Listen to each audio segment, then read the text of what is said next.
color. What are we looking at? Now you want to wake up? This is another place where we must wake up. All right.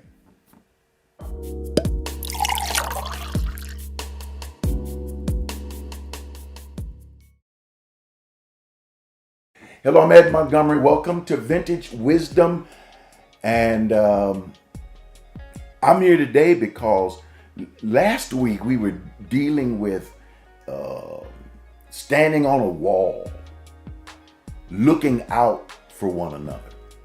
I call this Vintage Wisdom because vintage is about when grapes were crushed. In other words, through some of the tough times in life or times that we really remember, things really were going on.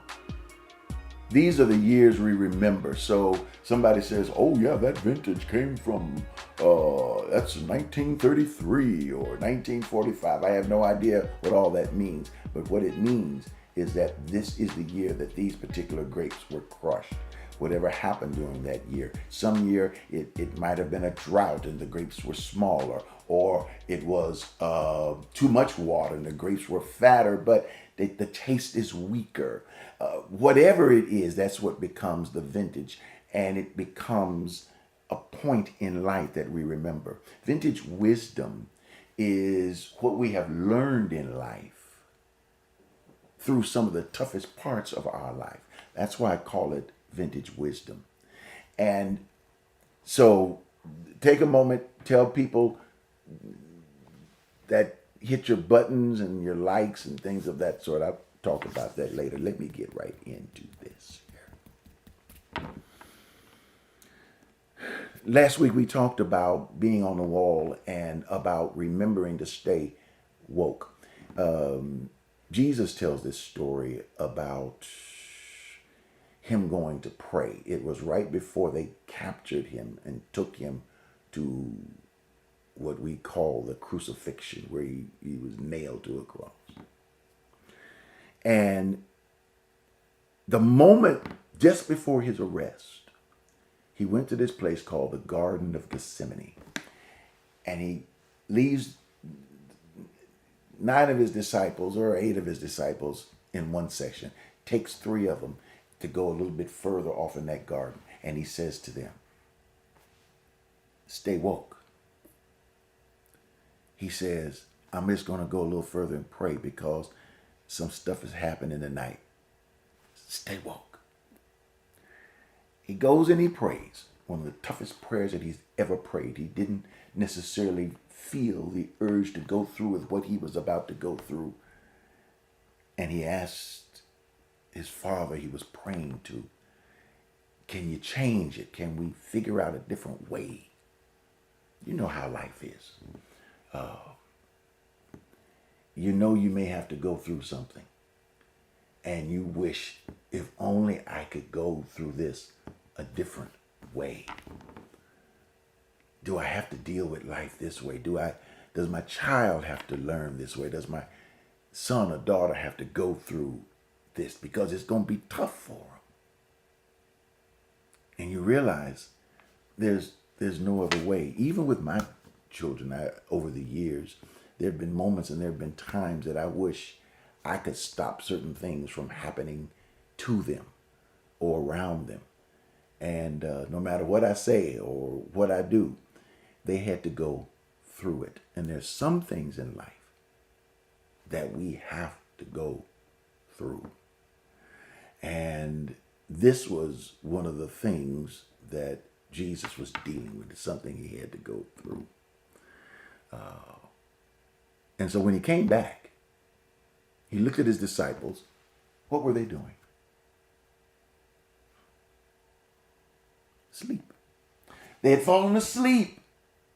And Jesus said to them, could you have not tarried with me or waited with me or stayed awake just for 1 hour, to stay awake long enough, to stay awake while I'm awake, talking this thing through so I can get myself through this big issue of mine? And then, yeah, we're sorry. Jesus said, all right, I'm going to go back out there and pray again. He did, came back. Guess what happened? They were asleep again. And that's where we get the phrase Jesus said, the spirit is willing, but the flesh is weak. In other words, I want to do this, but physically, I'm falling asleep. Physically, I'm not connecting with my spirit. So that's just the bottom line. I think it was at that moment that the guard showed up, captured Jesus, took him away. The disciples never really recovered from that. They were not even at the cross when Jesus was crucified. Only one of them was. They didn't recover. And they didn't recover because of what had happened there in that garden. They had fallen asleep. They didn't stay woke. So what happens in life? If we find ourselves in a place when we should have stayed alert and when we don't, and then we turn around and realize they've passed laws concerning voting, and you don't have the voting privileges, not just the rights. People say, well, they're not passing laws to stop you from voting, but they can pass enough laws to deter you from voting peacefully and voting on time and voting like other people, normal people, vote. If they can pass laws to where your school systems are taken over and you've got to look to someone else as an authority figure, feeling as if maybe you didn't have what it takes to keep your system going. Or the same way with a city, someone comes in and takes over your city. As in Mississippi. And decides and says to you, you're not capable of doing this, when you know daggone well that you are. Did we vote? Didn't we vote? Should we have voted more? Maybe we should have voted more. Yeah, we should have. But these are those places where it's too late. Sometimes in life, we just go to sleep. The spirit is willing, but the flesh became weak. Inside, we want to do great things. We want to see these dreams accomplished. We want to see our goals accomplished. We want to make good choices. But sometimes life can run you ragged. Soon as you think you got one thing accomplished, something else goes wrong. Soon as you've gotten past one obstacle, another thing pops up. What they used to say, one step forward, two steps back. You thought you had your relationship in order, and you find out that the person that you with, you could have done without them. You look around and you say, well, if only I had someone with me, we would be, whoa, so good together. And don't realize you're probably better off on your own. Because you might not be looking at this thing right. And there are some people that say, baby, you wasn't woke when you picked him, or you wasn't woke when you picked her. Some on our needs and what we want can lull us to sleep.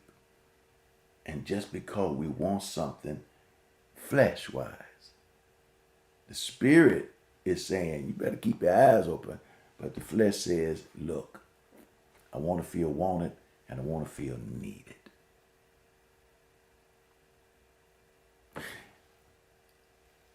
And then we find ourselves in this generation, this society that we live in with right now. And it all comes down to how I see myself. That's the reason I teach this so much. How do I see myself? How do you see yourself? Do you view yourself as prosperous? Do you view yourself as abundant? Oh yeah, you may want to go to sleep and say, "Oh well, I'm a poor old soul.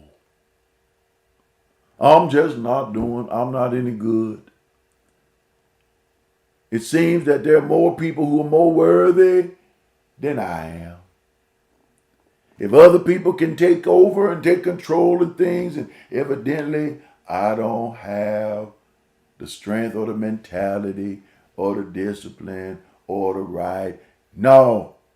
Wake up.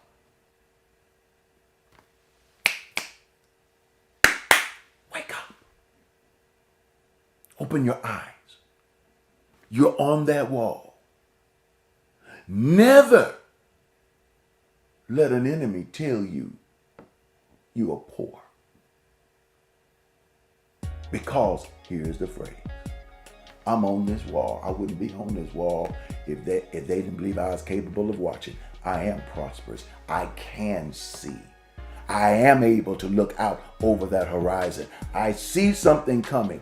And you know what? I'm going to open my mouth and I'm going to tell it. I'm going to shout it from the rooftops. Teachers, shout it from the rooftops. Don't let it pull you down. Administrators, don't let it pull you down. Ministers of the gospel, you might have to switch some things in how you think and how you believe. My grandmama used to say, don't be so heavenly minded and no earthly good. You may have to stop getting folk ready to go to heaven and get folk learning to live on this earth. You can have heaven down here on this earth. You don't have to die just to get to heaven. You can start heaven down here. I know that.